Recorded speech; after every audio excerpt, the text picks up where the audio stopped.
And looks like this thing's ready to go. As soon as that red bar. as soon as you're live, I'll go live.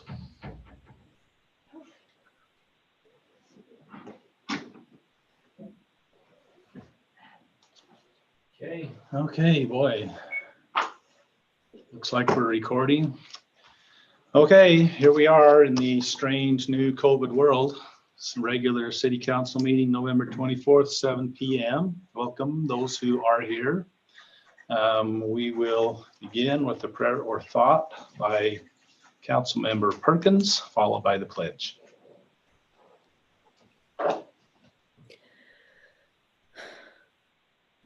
Kind, loving, gracious Father in heaven, we are grateful to thee for thy love and thy guidance. We are grateful for the opportunity to serve this awesome city and its incredible citizens. We recognize that we do have much to be grateful for at this time. We do ask a special blessing this night that our minds and our intellects can be clear and that we can make decisions that are appropriate and well thought out and data centered. We do thank thee again for all that thou hast given us. These things we say in the name of Jesus Christ. Amen. I pledge allegiance to the flag of the United States of America and to the republic for which it stands, one nation under God, indivisible, with liberty and justice for all. Okay. On the agenda, before we approve it, I will want a really short executive session on personnel. And other than that, a correction on under agenda items number 3A. That won't be a resolution on that at this point. It'll be an appointment and a confirmation of the appointment, authorizing contract negotiations. The appointment to those positions will happen in January, if everybody's clear on that. So that given, council had occasion to review the minutes, financial disbursements, and agenda. I'll note that council member Bowers will be here later. She had a conflicting meeting.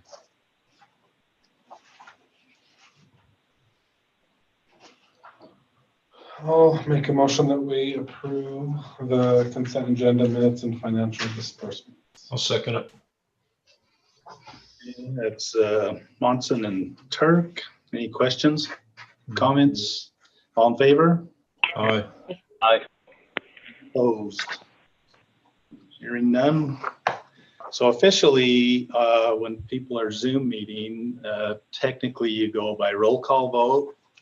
But I've also been in state meetings where if there are none opposed, then that's considered a roll call vote. So, Mayor, your video is flickering. I'm wondering if that's happening for Robert. Is the video? It's bad. It's going in and out. Okay. So I wonder if someone could look at that. Pratt's on it. We'll see. Thank you. Any idea what was causing it? It's got an extension USB added to it, so. Well, we may have to interrupt it to Give me 2 seconds here. I will plug it in differently and we'll keep going. get a new extension Thank you. going on there. So, Okay, well, if we can still be heard, we'll keep moving ahead. Are there any conflicts of interest that need to be declared on any item this evening? Hearing none, we got open forum, which is always a little tricky. Have we had anybody email with comments for open forum? No. And Paul, you're here for an actual agenda item, so we'll have you speaking with us at that point. So on into departmental reports. Project status, Terry Ecker. Righty, can you guys hear me okay? Yes. Yes. Perfect. Does Pat have the ability to put that on the screen for you? Hopefully it does. Okay, we did have you, but you're fading. I'm fading, huh? I don't know how to unfade. You're Let's- good now. Let's go through this thing. Storm drain project, we're essentially complete. I did receive most of the project documentation, the final closeout documentation anyway, from the contractor. I haven't had a chance to review all of that. And we haven't done a final punch list review to make sure everything's complete, but I believe they're pretty close on that. So we should be on schedule to close out the project this month. Are there questions on the storm drain project? I guess the one other thing I'd mention, we've discussed as part of the final closeout, we'll have one more change order. And that involves mostly just the conflicts that we ran into on the west side of the furniture store with the existing water line being right in our alignment. And so, I mean, it's something council knows about and you'll see that. Other than that, there shouldn't really be any surprises. Questions there? Nope. Okay, transportation master plan. We've been working with a couple of property owners along that 800 North corridor between Blue Mountain Road and Grayson Parkway State Highway. The mayor and I met with the two main property owners here this week. End of last week, I guess it was, on Friday. And, you know, I think all of that is pretty well resolved. So as soon as the council's ready to see that final report from Jones and DeMille, I think we can plan to do that. So just let us know what you want to see there. I think we could just put it on the next agenda to get it moving. Okay. Okay, thanks. Water conservation plan. That deadline's swiftly approaching for me, and I've been busy with 8 million other things. So it's going to come up as a big priority here pretty quick. So you guys can take a look at it. That probably first and only meeting in December. Questions there? Not yet. We'll have Okay. them when we see it. We do them every 5 years. It shouldn't be too big of a surprise or a shock. The water treatment plant membrane filter replacement. David has all the membranes up at the plant now. They've been shipped, and we'll have representatives from Paul here beginning December 1st.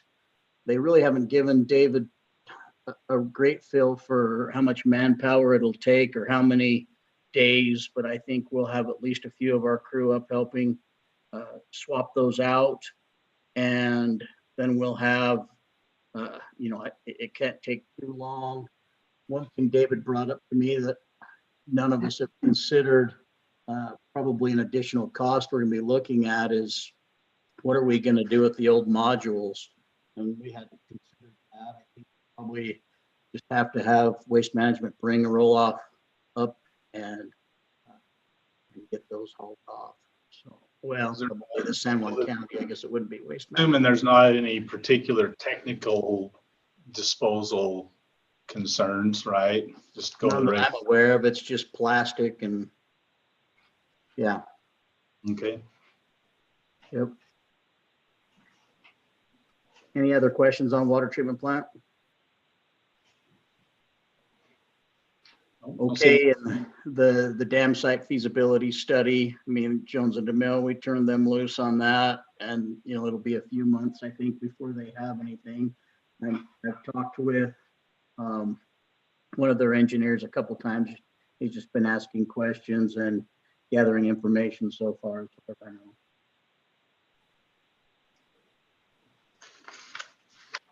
With that, if there's no further questions, that's my project status report for November.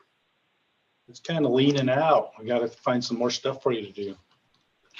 Yeah, well, I'm sure we always do.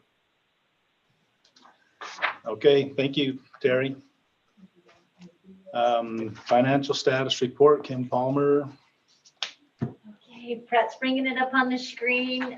This is the financial report as of the end of October 2020. City's in good shape. I'm impressed that the sales tax revenue is as good as it is and was something that we did not expect, obviously. Do you have any specific questions on anything on this report? Pretty straightforward again. We like it that way. Seeing none, hearing none, moving right along. We'll get to bed early tonight. So agenda items, confirming appointment.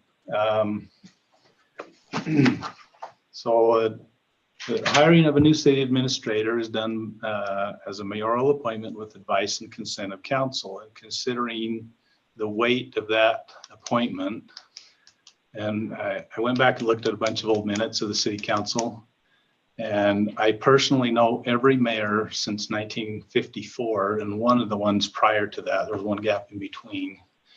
And I'm feeling the weight of 15 mayors going, do this right. And so I tried to get extensive council advice from the council in that deliberation. So after a long process and careful consideration and a lot of sleepless nights contemplating this, my intention is to nominate David Shane Johnson. And I just want to give a little bit of a kind of a bio from what I perceived from the information that he gave us, the interviews that we had, all the references that I called that supported the information that he'd given us and the impression that we had in the interviews. He has proven experience in economic development, planning, parks and rec, utility billing, land use, some finance and budgeting, marketing and public relations, human resource, some level of experience and success in each of these areas. He's also a member of several professional and academic associations that lend support to people in these kind of positions that can help them answer questions and do their job better.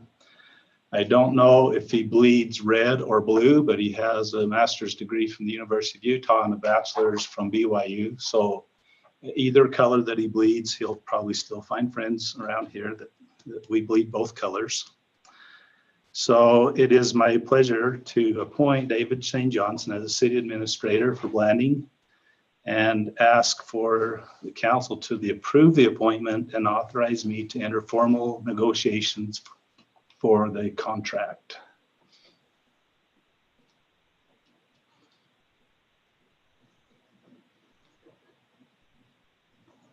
So that's not by motion exactly, but by consent. I guess I would want it in a form of a motion.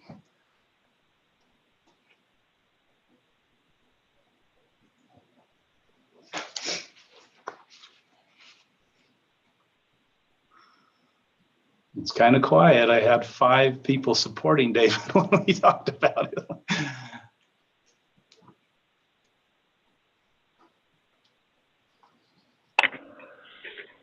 Hey, this is Logan Shumway. Mayor, I'll make the motion as you've stated it. Okay, have a motion, second.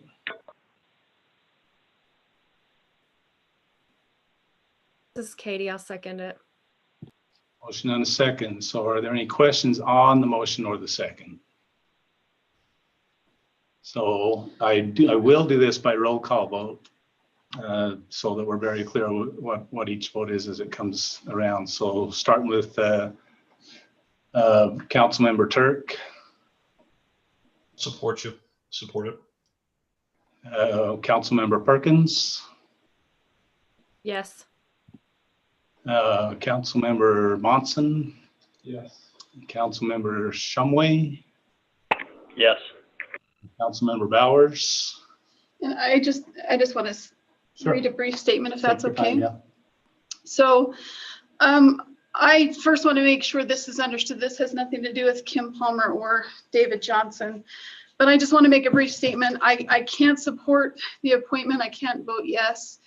And I just want my reasons why to be clear. So I have concerns regarding the hiring process for this position, and therefore I cannot vote to appoint Mr. Johnson. A city manager is crucial to the city of Blanding. We've only had 5 city managers in the history of our city, and I see the city manager like a CEO or an executive. very important. In my career, I've completed thousands of interviews and hired many high-level executives, positions, and management positions. And I think this process should be done carefully and with a thorough review of all the qualified applicants to ensure that the person who best fits this role is chosen. Normally, when hiring an executive level position, it would include an interview pool of 5 to 10 people, and then a second interview for your top candidates. Although I believe we had 5 to 6 candidates who were qualified, we interviewed only 2 people and no second interviews were held. While I absolutely supported interviewing the 2 people that we did interview, I won't ever know if we did a thorough review of candidates because we didn't interview the many that were qualified. I think it's important to note that Mr. Johnson, if you're approved by the council and you're appointed by the mayor, that I will give you my full support, but I cannot in good conscience support this appointment when I do not believe that a thorough hiring process was completed. So, thank you. Thank you. Okay, so, and just as a footnote there, we have 3 Davids on our city staff already. We have a David Hamadou, David Lyman, and David Palmer. So we will not have a 4th David. I don't know what Mr. Johnson's preference is, but he's going to be Dave when he gets to Blanding. So, so we're not overly confused. But I'd like to give Dave just a minute to introduce himself and give us a little bit of who you are, a little background if you would like to. Yeah, that's great. And I appreciate the support. And Councilmember Bowers, I understand your position on that, and I appreciate your support, and I hope to be able to do justice on my appointment. So my background, the mayor already touched somewhat on it, but I've worked for the last 8 years or so in local government, and before that in nonprofit management, as well as the beginning of my career, I started doing public relations for a firm where I worked strictly on government contracts. And so, I have a vast amount of experience, but aside from kind of the boring stuff of my resume, which I'm sure you can see through public record, I'm just excited to be a part of the Blanding community. My family's excited to be a part of the community. And this is something that we've been looking for several years to try and find a community that's right for us. In fact, I wasn't even going to look for city manager positions for another 6 months to a year. But when we were on fall break, we saw this job come through and thought, wow, this really fits with what our family wants personally and professionally. And so, I hope to become an integral part of the community and be able to serve you well with the skill sets that I have. So I appreciate your time and I appreciate your support. Okay, thank you, Dave. So have you not negotiated a contract? no, you just gave me authority to negotiate the contract. But we've talked. We've had, the general conversation, but not formally because we got to wait until we have a vote of council to do that. But he knows what the salary range is and all that Right. good stuff. Yeah, and we talked about that a little bit in the interview and prior to. So, so moving ahead, the resolution on. Let's see, I've got this budget resolution in here, but that's not right. Yeah. But in my packet, I'm looking at this. It says budget, but that's. Where is that one coming up? Oh, there it is. Okay, I just got reshuffled. So this is the Steel Solar Power Project resolution. Let's get a little background, a summary on that, Mr. Ecker. And once he's finished up, we can make our motion.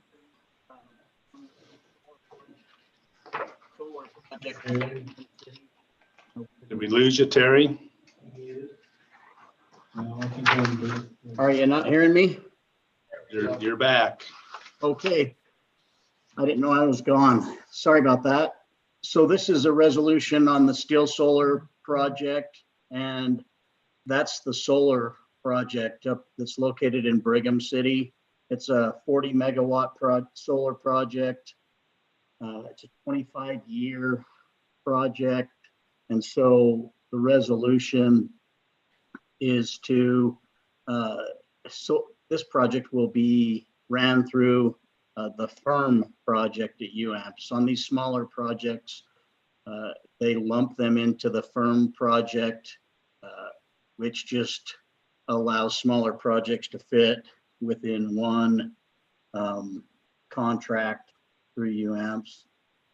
So I'm not sure what questions you might have, if any, but the power purchase agreement will be between Still Solar LLC and UAMPS. D.E. Shaw Renewable Investment is the developer of the project.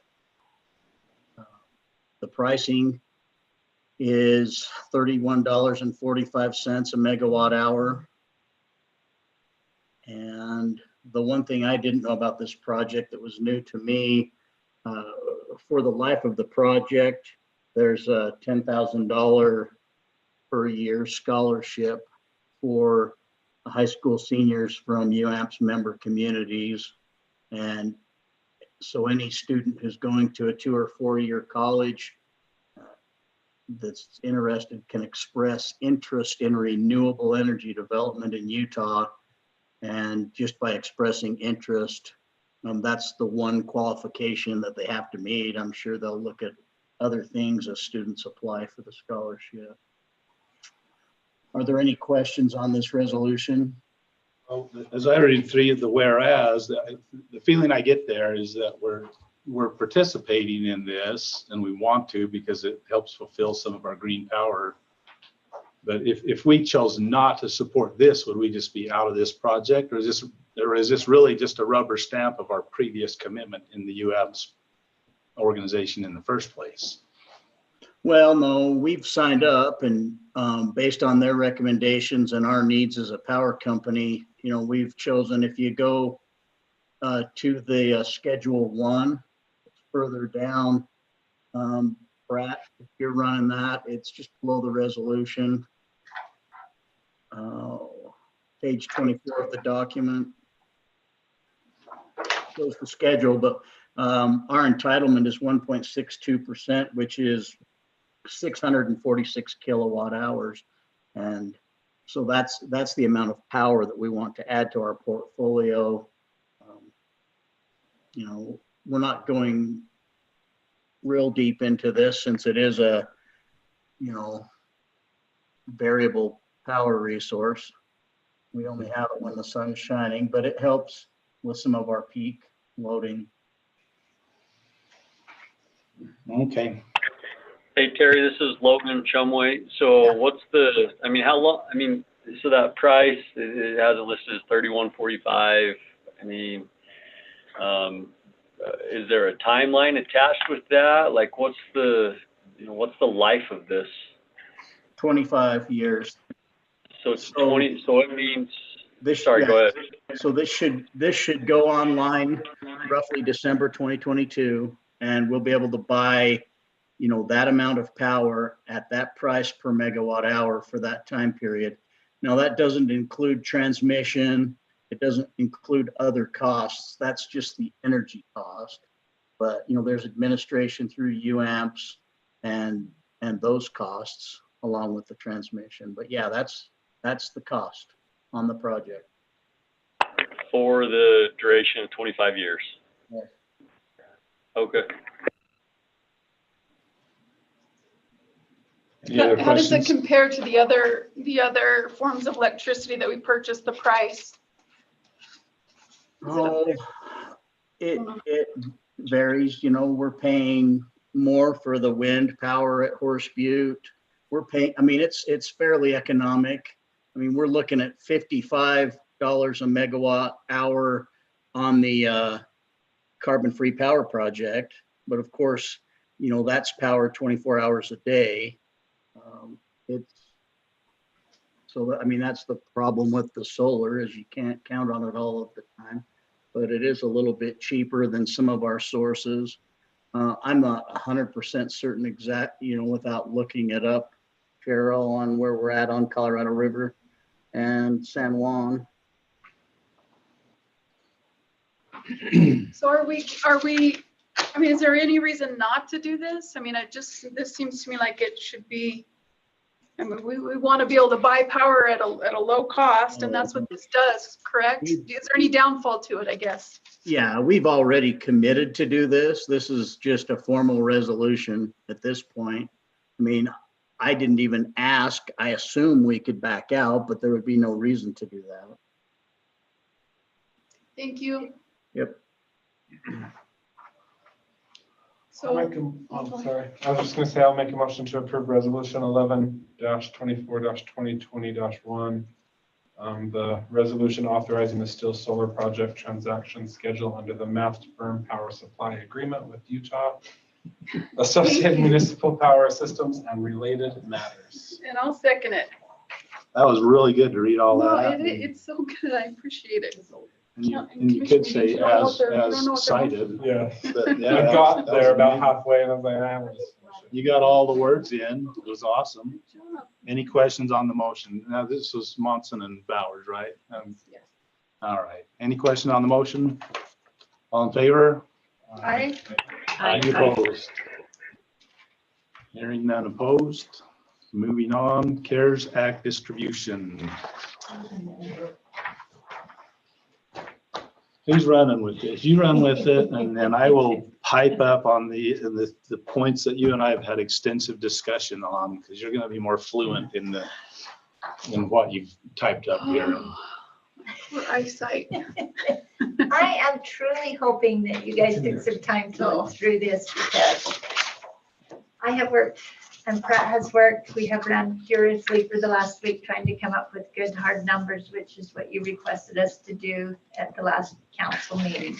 So we sought competitive bids where such things were possible to seek. Yes, and we did some research on items such as the radios. We spent some time there, making sure that what we were looking at was what we actually needed. And I know the mayor did some work on that. I know JJ did some work on that. So those are the numbers, the true numbers on those police radios. I tried to put some little notes at the bottom. Hopefully that helped. The police laptops were in need, and we need some of those. What we have out there is they're getting old and beat up, and they just need to be replaced. And he's asking for 3 of them, so 2 of them or 3 of them must still be in pretty good shape. The mayor and I just got a wait, and then I can't even read my own thing, it's so small. There's a need for some desktop computers at the police station. They're probably more outdated than the laptops. Right now, the judge, he uses Diane's computer to hold his court because his computer won't run the system, the Zoom or the telecourt or whatever they're So when doing court was there. in person, he was okay, but now it's almost all virtual, and he doesn't have the tools he needs. He doesn't have the tools. The fire department is in need of radios. What they're using, they're just trying to get by with what they have. So we put those ones in there, and there was some miscellaneous equipment that he needed with that for the install, and some odds and ends that go with the radios. So the radios themselves are $220, and then that's for 12 of them. The fire chief, he has been asking for a laptop that he can have in his truck when he goes to a fire, because he's having to upload so many things that when he's getting back to the station or back to his computer, he's not getting all the information in there that he has. And he says with this laptop, he can actually do that right from the fire and upload the stuff and have that all complete without having to rely on memory during a stressful situation. So he asked if he could get one of those tough books like the police use. Our computer tech guy was here last week and spent some time with us and did some evaluating on our IT stuff here. And he mentioned, and I just put it on here just because he mentioned it, and that I know that offices such as Pratt's do not work with the Wi-Fi. And he told me that our Wi-Fi is very much outdated and that we could do a lot better than what we have. And so I added that on to their, Who's our Wi-Fi? Who provides our? is it- our internet comes through the school district Oh, and comes into here. And then we have a, The internet's awesome. The display system to get it to all corners of the building is not. thanks, Pratt. We included on here the telecommuting laptops. We talked about them a little bit at the last meeting, and I'm not sure if I explained that well enough. But Mayor Lyman and I talked about those quite a bit, and the benefit of those would be, I was wondering about that before, and so I asked the question about, can we just use the computers from home? There's some security questions there.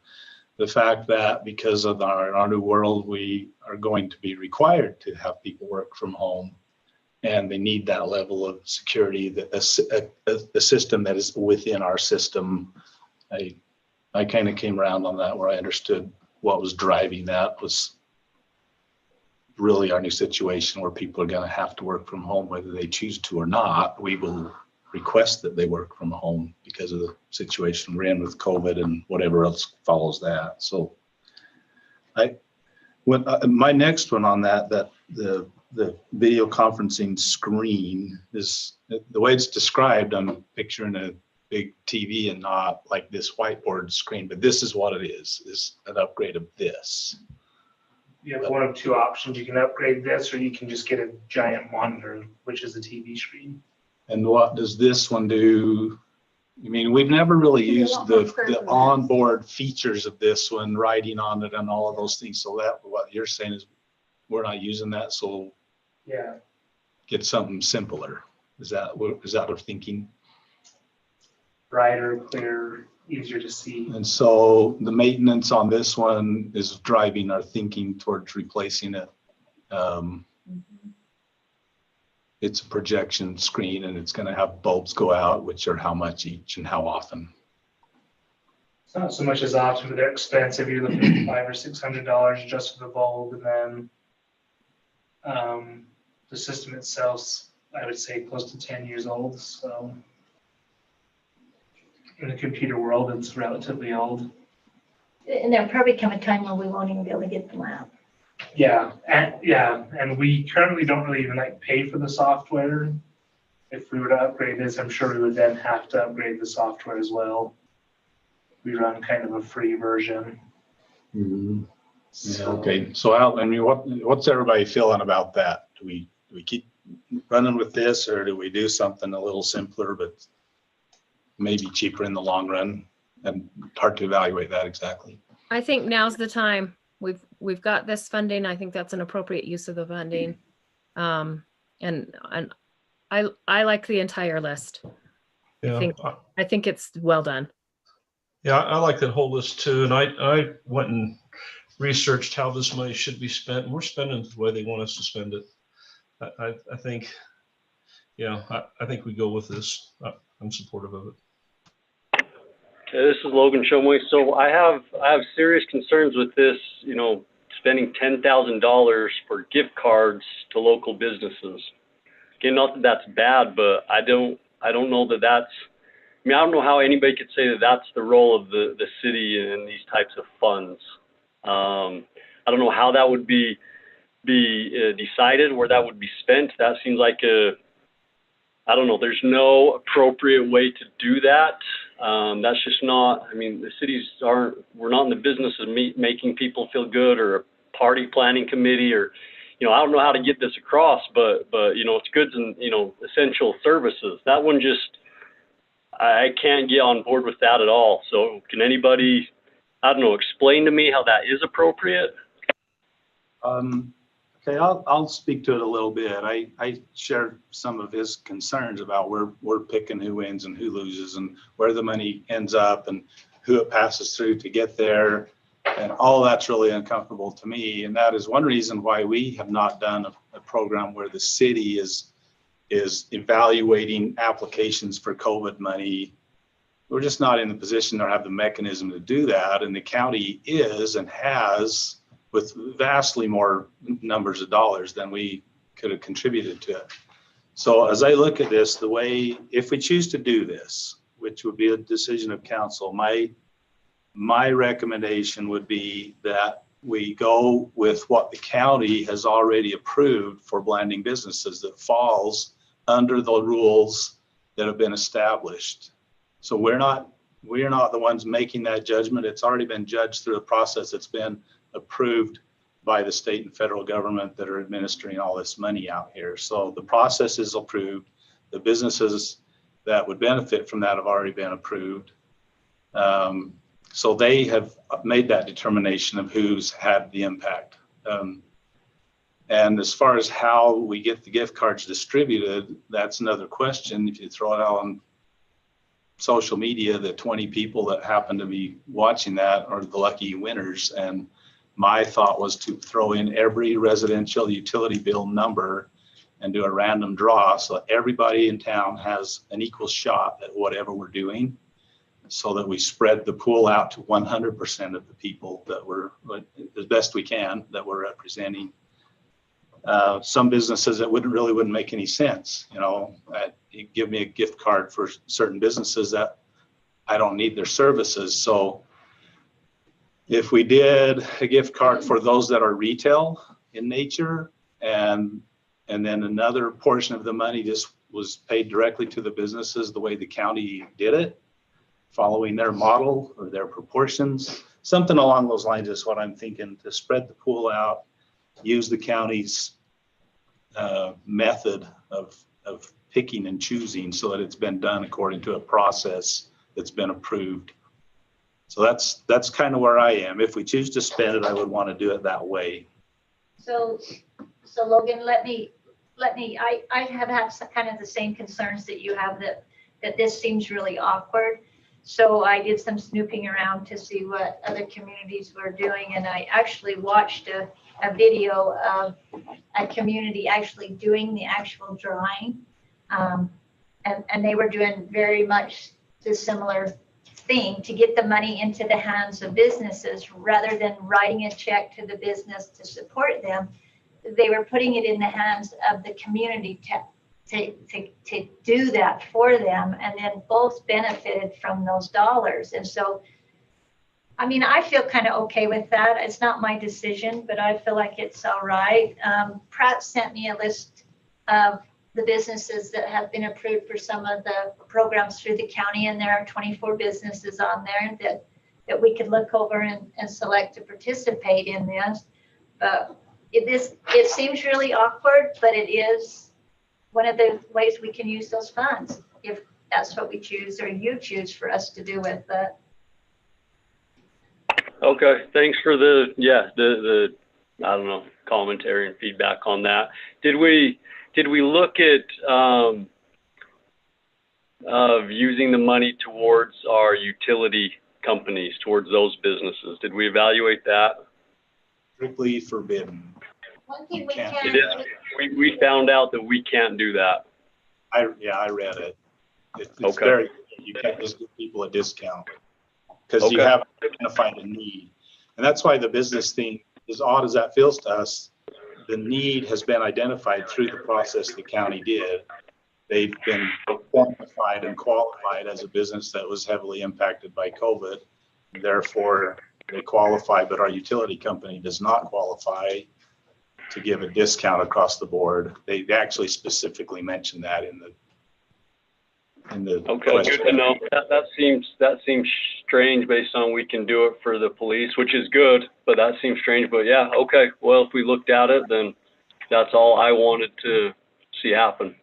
Well, and I did a lot of reading on some of this other, on everything I was reading said you got to substantially, there has to be all this proven need, except when it comes to government may presume that the payroll costs for public health and public safety employees are payments substantially dedicated to mitigating. So they've said you have to prove that if you're running payroll on here, that you have to prove that it's substantially mitigating. And then they tell you, but if they're public safety, we're just going to declare that they are no matter what. So they've opened that door, so we're sure we can walk through it. so Logan, I just have one more comment. from the last council meeting, you talked about saving taxpayers trying to find ways that we can save taxpayers money with these funds. And each one of those things on that list are a need that we currently have at the city. They're not wants. And at some point we were going to have to take tax dollars to replace these things and upgrade things. The police radios is a big one that we've discussed for a couple of years. We knew it was coming. So these are not wants, these are needs within the city that we've identified, other than the business card thing, but that's a approved use of it. So I hope we've eased your mind a little bit. I hope this helps you understand that. And if anybody has any specific questions, I'm willing to answer them or find the answers to them. Well, I really appreciate the work that you put into this, because for me, it eases my concerns about what we're actually spending these dollars on when we can see the number, the actual numbers. It's not just, hey, let's put $8,000 towards this. It's here's exactly what that's going to go to. And I appreciate the time you put into it so that we can see it and the public can see what we're spending these dollars on. And Logan, for me, I think that, we differ sometimes on the role of a city, but I think these dollars are different because these dollars are specifically given to mitigate the impact of COVID. And one of the ways you do that is by preserving your small businesses and helping your small businesses. If they shut down, our sales tax dollars, it impacts everything that happens in the city. So if we were talking about using tax dollars, I'd probably feel different, but these are specific dollars to COVID and to mitigate the effects of COVID. So I like the list. I think it's great. And I think your ideas for the businesses, I think are super. And I think the TV we should get. I can't see this screen, to be honest with you guys. My eyes are going bad and I have a hard time really seeing it. And so if this is really that old, I think it's a good thing to get and everything you can do on this, you can do on now just on a computer screen with a computer. It doesn't make sense to buy a fancy system. So I like the idea of a TV. And I appreciate the dollars on the radios. They're actually better than what I thought they were going to be when we see them individually. The $4,000 doesn't seem as bad to me as $7,000 or $8,000. So anyway, I like it. Good job. Thank you. Well, okay, any other discussion on that? There's, there could be some changes to these numbers as they come down, and the clearinghouse for the bottom line is the police payroll, which is specifically allowed for in the rules. So that helped us make it balance easily. I just had a quick question about the security system. So those will be specific security kits, new ones at the court, at the visitor center, and at this office? Yes. And what about the parks?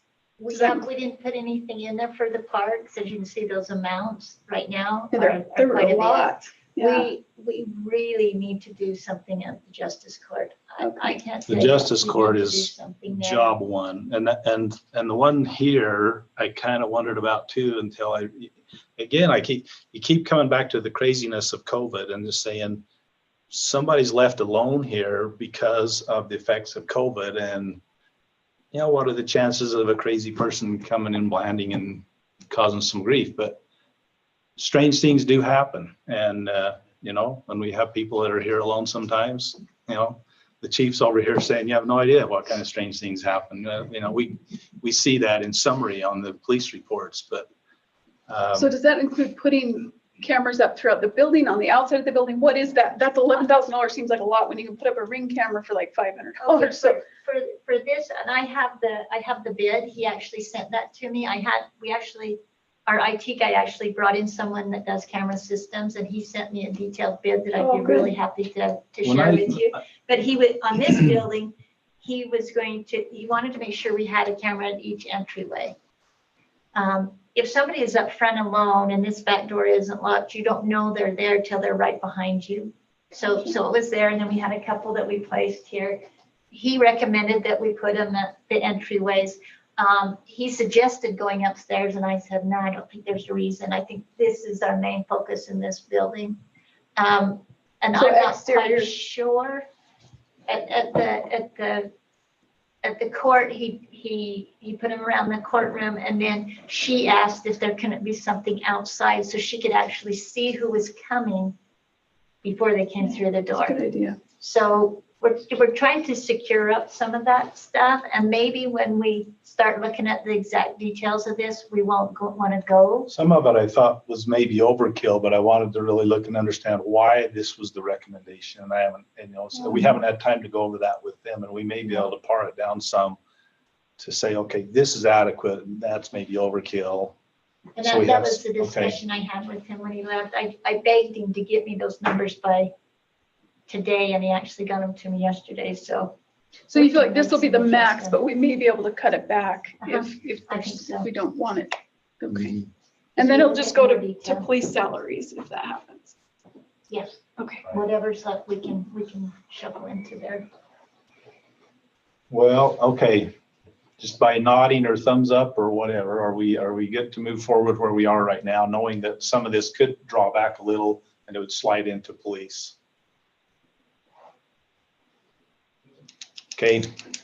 My thumbs are little. We'll get spending money.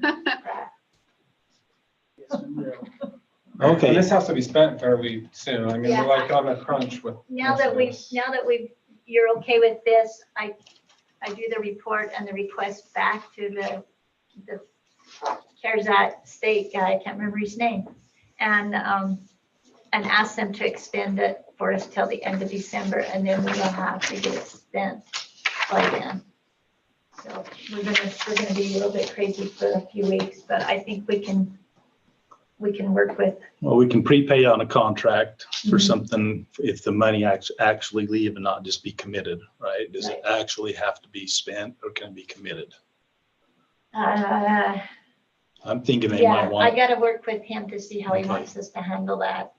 Typically, I'm I sure don't- no vendor is gonna refuse a prepayment on a contract, they're not gonna really be upset by that. Yeah, but we want to be careful that we're not getting into trouble Or we with should get- Right. that. I mean, whatever is required to make the thing work. They told me they could get it in, so Okay, Thank you for your work on this. I appreciate it. you're welcome. Those Pratt and I have- Those Panasonic tough books are good too. Those are good things. okay, moving along, item D, resolution on mid-year budget adjustments. This is the one we wanted, okay, I'm trying to remember where we were on Will that. you pull this one up, Pratt? We wanted to see the two or three Page different options so we could for sure settle on the one we thought we liked. That's where I think we were. Keep going. And I need to bring my cheaters. You got cheaters there? I should have brought mine. Go I need to to- remember that. Go to page 28. I can see So go this on though. there. That's working. I had eye surgery 10 That years right ago. there. Where? So Yeah. at the last meeting, I didn't do a very good job in presenting this. I didn't bring back exactly what you wanted to see. So I went back and I did the COLA and the comp plan amounts using the numbers that Jeremy had put together before he left, and did some calculations there showing that and then I put kind of the key parts of it down there in the option A summary. So option A would be if you approve the COLA and the comp plan increases for a half year. The total amount of that would be $8,513.50 is what the total amount, and that would come out of only the enterprise funds. Because what we would do in the general fund is we would take money from the police grant expense, because we have not received any police grants, and we would reclassify them to those other accounts. So that's why there's a negative there under police. So that's showing it shifting to those other ones. So the total impact to the city for the comp and the COLA for a half year for the increases that was proposed, the COLA is at, oh dear, 1.02%. 1.02%, I think. Oh man, I was gonna write that down. And then the comp is what we discussed back during the budget period. The next sheet, scroll down now, Pratt. Sorry, can I ask a quick question? So the 5,900 credit in the police department is because of the COVID funding? No, it's coming from, It's grant money that Oh, we it's coming didn't from grant money. get, but we allowed for, and we're just shifting the position in that budget item to keep it balanced. Is that, did I get Yes. that? Did I say that? So you're I didn't taking say it that well. $5,900 and you split it up between these other departments? yes. Ah, okay. If you just want to approve the COLA, which is 1.8%, there it is, right there, we found it. The increase in salaries total for the city would be $3,939.50. And that also would just be in the enterprise funds, not the general fund, because we would do the same thing with the police grant expense. We would just reclassify it to those other accounts. If you, I'm sorry, it's so confusing it's really hard for me to explain how that works. But at least in the general fund, the simplest way is that we'll be moving it from police to those other accounts. And how can we pull $1,500 from police salaries? How are you doing that? We'll move it from the police grant expense just into salaries. So Okay, we're not expensing it out to that grant. Right. okay, I got that. Right, and then if you look at these resolutions that I provided, you can actually, it's basically the same thing where the increases and stuff are on that. So that's the mid-year adjustments for the salary. And then there are a couple other ones when you're ready, or I'd like to share that information. Or if I can answer any questions about the payroll stuff, and I apologize that I just didn't know how to make it clear. So you're recommending option A. I am recommending option A. That's where we generally fail, but we wanted to see what the differences were going to be. Okay. I like option A. I think it's appropriate. I think that we were conservative because we were concerned that sales tax would come in lower. It did not come in lower. Our employees have worked hard this year. It's been a rough year in our entire community. And so I'm happy to make a motion that we do the budget resolution for option A. I'll second that. So it's Perkins and Turk. So the question, my question on the motion would be, you mentioned that we have that core element, but there were some other things that you needed to, There's more of there was more involved in there that we needed to be aware of as we consider it. So in the capital projects account or fund, we did receive some insurance funds for the repairs to the roof here at the admin building. And so we needed to account for those, and then we needed to account for the expenditure to have those repaired. Okay. So that's what Bring the that one money in, is. spend the money out. And then we're bringing money from savings for the parking lot pavement, which you already approved a few months ago, and spending that. Then in the electric fund, there was a need to repair a transformer, and Terry gave me a lot of documentation on that, but I didn't include it in the packet. I knew he would be on, and I hope he's still there if you have any questions about that. Jeremy had approved that, and we just didn't have a choice. It just needed to be fixed. So we would bring that money out of savings to take care of that repair. So those were the three items on there, additional. That was items. 24,000 Mhm, for the transformer repair? for the transformer repair. I'm good with this. I mean, I do have a question. This is a half year thing, I think. And we talked about a full year going back and doing that. Did we look at those numbers at all? Was there not much interest in doing that? I don't remember. if you was to do a full year, you would just have to double those amounts. Yeah. I think when we talked to this a few meetings ago with Jeremy, he recommended that we just went to the half year and then went forward. And I think that's what we had anticipated back in May when we discussed what we needed to do, that we would just go forward from there. I think that's probably okay to just go forward. I think your employees have done a really good job. Well, I totally agree, and I think that our employees are one of our biggest assets, and I just want to make sure that we're taking care of them. Obviously, we expect things from them, and we just don't give things, but I just wanted to make sure that that's where we were. Okay, any other questions on that? So do I need to amend my motion to include those other two, was it two other items or was it three? They're already on there. They're on Okay. both. items. And Okay, so perfect. It's just a matter of learning what they were. So the motion is good. Okay, All in favor?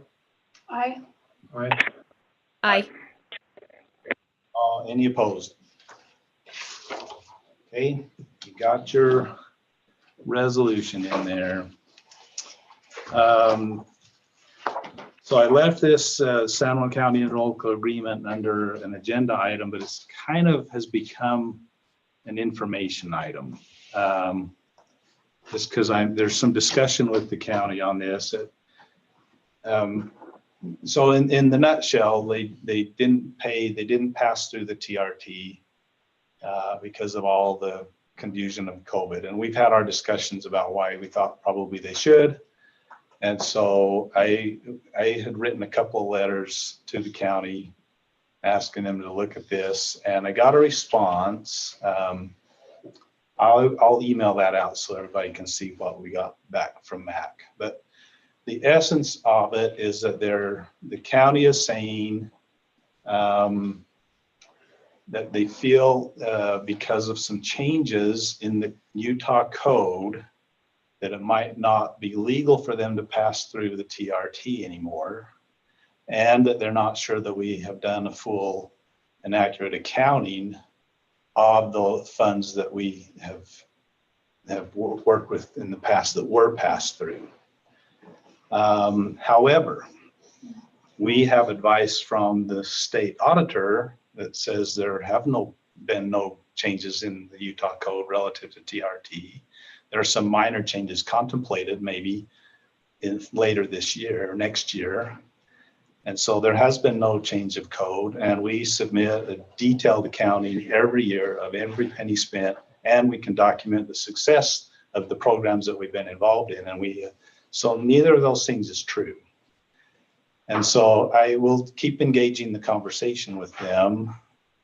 And if we get to a point where we need to consider any other kind of action, if we do need legal advice on renegotiating a contract, I'll need to come back to council in a closed session and authorize that, because we can't use our current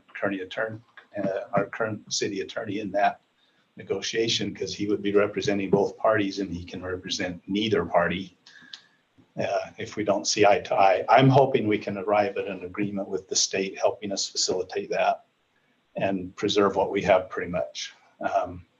If it's not working out that way, any information I get from them, I will forward to everybody so you know kind of where that conversation is. And we'll see where we go. I think we can make an agreement that will work, especially with some guidance from the state on what the rules are and how it works. We can come to an agreement on that, and we can show them that we've been documenting it, and we should be able to smooth that over. And it may look a little bit different when we're done. But that's kind of where we are. So I'll send that, anything I get from them on that, I'll send out to everybody so we can get every bit of feedback. And nothing will change on that until we talk more about it. No, there's no way anything could. It'd just be a matter of us engaging the conversation and see if we can come to some agreement to move forward. Anyway, I'll send that all out. It's it's a ticky situation, because if it does become legal, then we can't discuss it in an open meeting, because by definition it's legal. We hope it doesn't end up legal. And at least, maybe the very least, all we'd be doing is getting advice from somebody to say, yes, this is good. It's according to the rules. Anyway, I'll send it out. Anything they send over, I'll forward out to the whole council so everybody's well aware of what the discussion is. So, and yeah, I don't know if there's any question on that until we give you more information from them to see, but the advice from the state just barely came in today, so I didn't really have much to work with until like this afternoon. So I'm like, oh, well, okay, we're at a starting point. So your hope is if the state comes back and The says state can just Yes, what you're doing clarify is things, legal. then we can say, we're still good. the So TRT it's, codes, right, then we'll ask them again to pay us the money that we're due based upon our interlocal agreement. right. Okay. So Sounds good. Thanks for your work on that. I think if the state can, well, and I've been conversing with Mac a little bit on it. Kim did the research with the state and got information back from them as to what, they won't give us legal advice. That's not their job, but they did give us information that I think will help us in our conversation with the county, and hopefully that'll go smoothly and we'll end up right where we were and we'll be fine moving forward. But if it gets sticky, we will need to hire a lawyer, and we will do that in a closed session so that, I wouldn't contemplate a lawsuit, but we would need legal advice in our corner. That's where I'm going. So, all right, it's all fun and games. Okay, Tree for All Christmas Fair. That has my name on it. Okay. Well, in that case, did all the council get the email from Rec Director David Palmer, some of his concerns about these big events, this one in particular? So it hasn't always gone real smooth. It hasn't always had the best reputation as far as leaving the facility in the best of condition that it was given in. It's on a smaller scale this year. I really want it to happen, and I really want the city to support it happening to the greatest extent we possibly can. So given David's concerns, my recommendation would be for Paul or some other key person, whoever that person on point is, to work very closely with David to say, this is the expectation. And perhaps every person who has a booth there is the cleanup committee until David signs off on it and says, you're good to go. Something along those lines. Can you guys work together to make sure that happens and the facility is left in the condition that it needs to be? And is there any other questions or concerns anybody has? We've got our key players here. And Another question that David addressed was who was going to be responsible for making sure that the social distancing was happening and then the masks were happening, because he cannot have a staff member do that. Good question. What's our answer? Can somebody propose an answer, or can you guys arrive at an answer to that works? So quickly, my understanding when Councilman Monson contacted the county, they had a very laid back approach as to how some of these things should happen, which isn't necessarily what our governor's saying. Go ahead and post your signs, but don't enforce it. I don't know. I just want to make sure that we're doing it the right way, because I mean, when all said and done, we are responsible. Sometimes my language in the scenes, I hate having to write things down because you don't get any emotion or my sarcasm, which is my wheelhouse with stuff. But so it comes across very blunt. Some of these events are very important to the community. This year's a little different with stuff. We haven't had the best of luck because there hasn't necessarily been a point man, but they've never been sent to us to really work with us to understand what their responsibility is. And I think that's just been cleared up by you telling him he needs to work with us. And I think that helps a ton. I don't know what kind of boards you have for this event or anything else to where you have help, or if it's just on your shoulders. If it's just on your shoulders, there's no way you can do it. Because there has to be somebody walking around. There hasn't been a year I haven't been called to take care of several issues. We provide the facility, and in my understanding is when the city donates the use of the facility, just like as in a rental situation, we have the building in a certain condition when you get there. So anything that's happening during your event, as far as emptying trash cans, cleaning up messes, those type of things are the responsibility of that event. Just as if somebody's renting, but that's something that just hasn't happened in the past because nobody's wanted to be that security guy going around telling kids to knock it off and this and that. And so it just really hasn't happened. That's why we have a nickname for it, calling it the free-for-all, because that's kind of what it's been. And so if we can help educate you and let you know on some of the unknowns that you're going to come across and have a plan in effect beforehand, instead of just when you show up that day setting up, hey, by the way, so planning with us is going to go a long ways with that. I can make some suggestions for you. And I think the last thing probably Paul wants is to walk into something that he has no idea what's happening. And I think that advice would be appreciated by him as well. And So you got you know. 24, 25. I mean, there's a pool of people that they're motivated to want this to work well, so that when it comes back around next year, we can go, hey, we finally got that right, and we can go big time with the big event again, and form a committee of those people, or, you know, something so that David's concerns are addressed. But don't put it on yourself. You know, you got at least 25 booth holders that have a stake in it. They want it to be done well and to keep going, and so does everybody else. So Well, I think as far as the mask enforcing that, I think that my first idea was have your vendors do that. I mean, they obviously want to be there. Make them a little bit responsible to enforce that to the people that are buying things, you know. And I know that that's probably not going to be a popular opinion, but if this is going to happen and we're going to do it, I think that's a good 25 people that can sit there and say, hey, this is a master required kind of a thing, and go that direction. I don't have the perfect answer. It's just a thought that I had. so you had some thoughts going that way for. I've already been in contact with the vendors, and I've already told them that we will be in charge of everything that's taking place in there. And I don't know why taking out the garbage has been a problem for people in the past. To me, that's just common sense. You would think so. You would think so. But yeah, so we will clean up after ourselves, and they all are aware that they need to be mask police, basically, and there will be signage on the doors, both doors, front and then before you go in the gym, that if you don't have one on, you can't come in, basically. Sorry, it has to be that way, but we'll just put it out there. And everybody knows that they've got to watch that. So they're aware. And we'll have hand sanitizer, Kleenex, all that stuff. So probably footprints on the floor, showing people how to walk around it. I mean, we'll call them beginning to end. Not with Sharpies.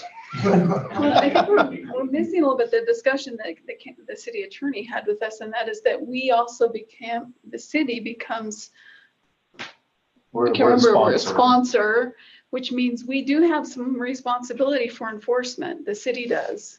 And that may be different than it is in the past, but under the governor's orders, that is part of what using a facility says. So just so you're aware of that, I'm more than happy to come and help enforce.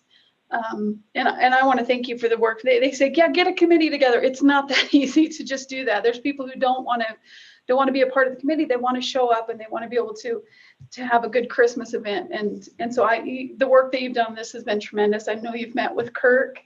I mean, you filled out all the paperwork. You did everything that you're required to do. And I think that's critical. And I hope that we as a city can do our part as well, because this is, On that note, though, by the city taking some responsibility, why in our policy do we require an event that's coming to use the facility to have their own $1 million policy, and we list it as a second? So by donating the use as a city, It was something in the governor's orders that because it's the facility, we become the sponsor of the facility. And I just wanted to note that because I'm just not Kendall clear on did it. tell us that. So we may have, I mean, you're gonna have someone there anyway, maybe that's enough, but I'm willing to go help with enforcement as well. And anyway. Well, I'm willing to go down there as well too. And is that PJ that we're talking to? Because I can't. Is that who that is? Is he going to be made privy to the concerns that David's expressed to us so that we can work through those? It should have been. Has that happened? This has been approved. PJ and I can sit down, we can go over some of these concerns without. Was David there? I'm here, Yeah. yes. Okay. The concerns are not about you, it's about previous events, but it's good to know that David had those concerns so that we don't have that same problem at the end of this event. So that we'll invite you to come back, yeah. Yeah, I agree. You come in, I mean, I've planned events and things before and you just don't know things and getting to know those things and you can plan for them and it's simply not a problem. Well, we've been kind of at an odd spot because in the past, Jeremy would spend time visiting with those that are wanting to do the event, and then they would go through a list of things that he would make sure they were aware that they would be responsible for.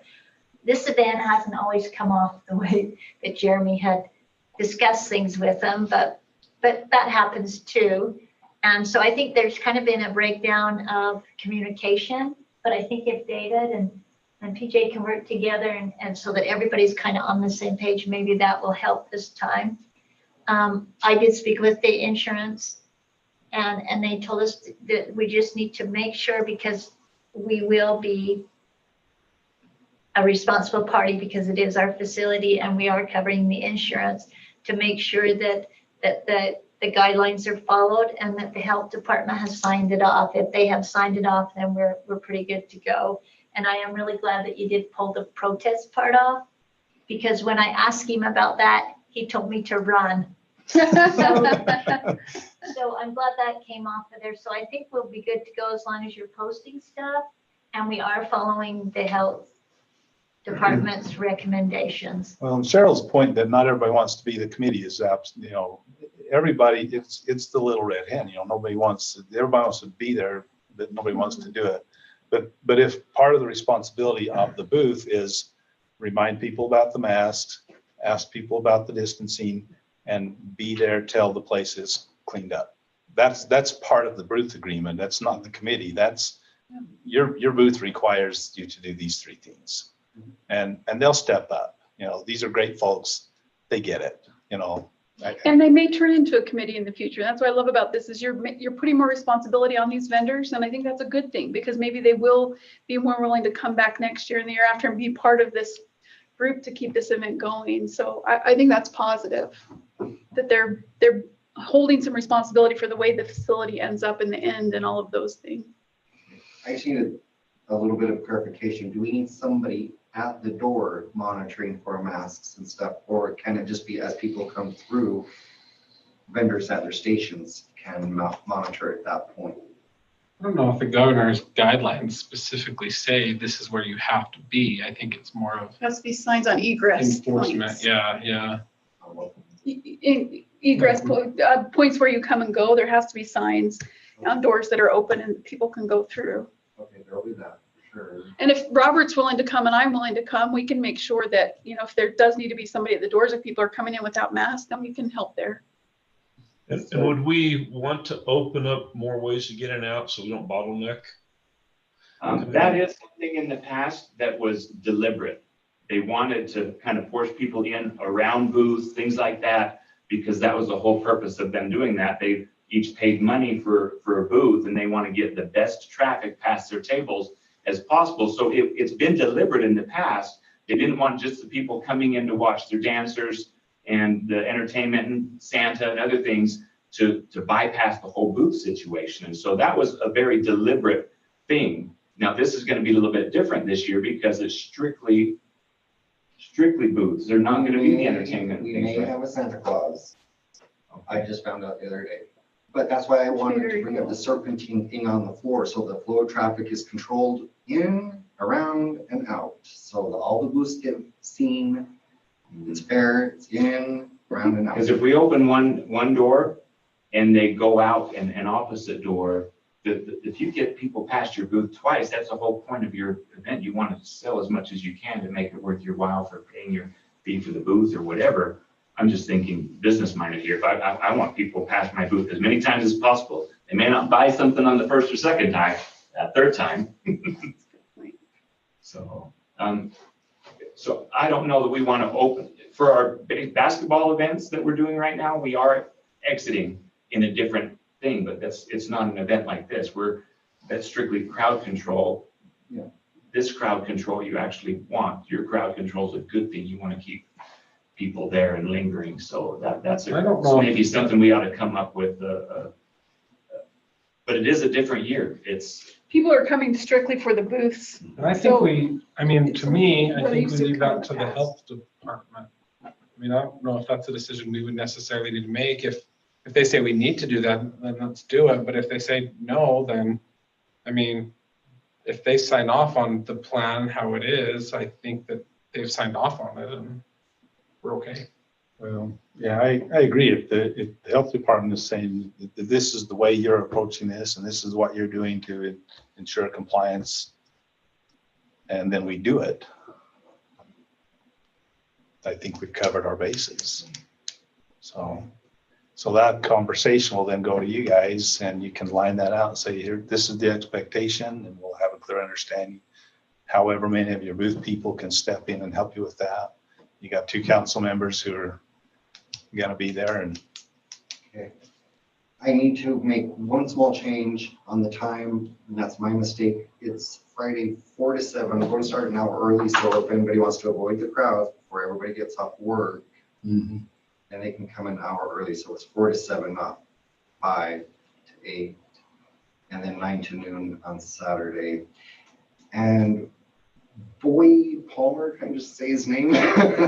He ran into me at the school and he's like, yeah, I want to do the Santa Claus thing because he likes to, if he can, have people donate while he does it, and then he'll contribute that to a needy family or something. And he pretty much sounded like he was going to do it anyways. He's like, if I have to do it on my doorstep, I'm going to do it. And so might as well just ask him if he wants to come to do this. Does anybody have a problem with that? If you can safely follow the health department's guidelines, I think it's safe. The oh, kids may be standing 6 feet from Santa for their photo. We don't know, but probably that's what it's and gonna they'll have their to be, masks yeah. on, so you'll be able to see their cute smiles. But I think it'd be fun to have Santa there. Okay, I think it would help both parties. Such a bizarre world. Yeah, Okay, that's cool. well, I think you're good then. Okay. Get that conversation going, and if we can make this happen really well in a tough year like this, and then if the whole Tree for All comes back with a little more of a focus and a little better performance characteristics of the event, because it's a fantastic community event, but we need to do it well, and I think this can help us actually arrive there on the full-blown event later and do it better. So we have an opportunity to take advantage of that. And make Okay. sure in your marketing materials, you're just very clear that masks are required for the governor's orders. And so that way there's, just takes that question away beforehand. People know Right. if they don't want to come because they're afraid, then people are going to be wearing masks. And if they want to come without a mask, then they're going to have to wear a mask, and, just clears it up right on the marketing materials. That's my opinion anyway. Okay, no, yeah, perfect. We have masks as well. That's what I was going to ask. Yeah. Okay, so we can help providing that if people show up with that one. Okay. All right, anything else on that? Moving on. Do we have anything on information? Nothing. Okay, well, I would accept the motion to go into executive session on personnel. It shouldn't be long. I'll make that motion that we go to executive session on personnel. I'll second it. Turk and Shumway, I think there, all in favor? Aye. We'll give